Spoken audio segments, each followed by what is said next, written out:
Nagpapasalamat po kami ng marami sa Panginoong Diyos sapagkat naglagay po siya ng mapagmahal at mapagmalasakit na pamamahala sa loob ng Iglesia ni Cristo, ang kapatid na Eduardo V. Manalo.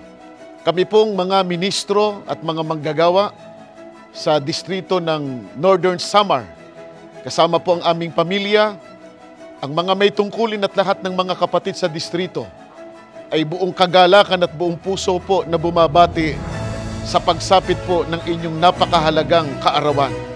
Dalangin po namin sa Panginoon Diyos na naway patuloy po kayong pagpalain at gabayan sa pamamahala po sa buong iglesia.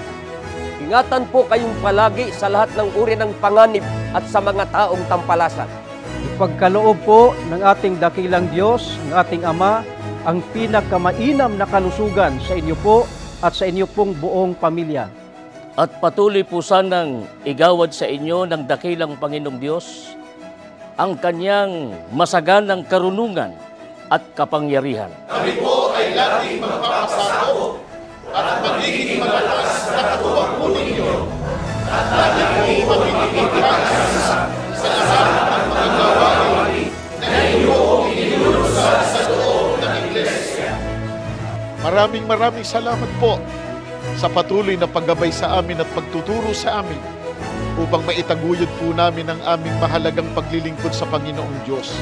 Sa muli po, Happy birthday po! Mahal na mahal po namin kayo!